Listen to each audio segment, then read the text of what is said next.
வணக்கம் அன்பு நண்பர்களே, அவசிய செய்திகளின் இன்றைய செய்தி தொகுப்பை உங்களுக்கு வழங்குவது உங்கள் அன்பிற்குரிய தொகுப்பாளினி நான் ஜனனி கணேசன். இன்றைய முக்கிய செய்திகளின் தொகுப்பை பார்க்கலாம். முதல்வர் ஸ்டாலின், துணை முதல்வர் உதயநிதி இருவரையும் ஈவேரா பற்றி எழுதி வைத்து படிக்காமல் பேச சொல்லுங்கள் என்று நாம் தமிழர் ஒருங்கிணைப்பாளர் சீமான் சவால் விடுத்துள்ளார். 2026 சட்டசபை தேர்தலில் தோல்வி உறுதி என்பதை அறிந்து பணத்தை வாரி இறைக்க முடிவு செய்துள்ள திமுக கனிம வள கொள்ளை கும்பலின் வசூலைதான் நம்பி இருக்கிறது என தமிழக பாஜக தலைவர் அண்ணாமலை கூறியுள்ளார். திருப்பரங்குன்றம் முழுவதும் முருகப்பெருமானுக்கு தான் சொந்தம் என இந்து மக்கள் கட்சி மாநில தலைவர் அர்ஜுன் சம்பத் கூறினார்.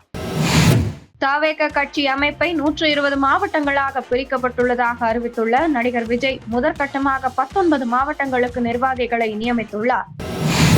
டாவோஸ் மாநாட்டில் தமிழகத்துக்கு கிடைத்த தொழில் முதலீடு எத்தனை கோடி என்று பாமக தலைவர் அன்புமணி கேள்வி எழுப்பியுள்ளார். இன்றைக்கு சில கட்சிகளை பார்க்கிறோம், துவங்கிய உடனே ஆட்சிக்கு வருவோம் என்று சொல்லக்கூடிய நிலை நாட்டில் இருந்து கொண்டிருக்கிறது என முதல்வர் ஸ்டாலின் பேசினார்.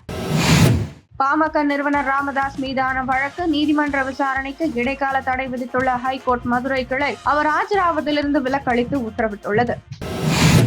ஆம் ஆத்மி ஒருங்கிணைப்பாளர் கெஜ்ரிவாலை கொல்ல மத்திய அரசும் டில்லி போலீசும் சதி செய்கின்றனர் என ஆம் ஆத்மி குற்றம் சாட்டியுள்ளது. இது தொடர்பாக தேர்தல் கமிஷனரில் புகார் அளிக்கப்பட்டுள்ளது.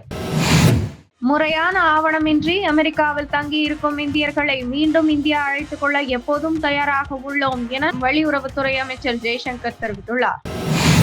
அமெரிக்காவில் சட்டவிரோதமாக குடியேறிய 538 பேர் கைது செய்யப்பட்டுள்ளனர் என்று வெள்ளை மாளிகை தெரிவித்துள்ளது.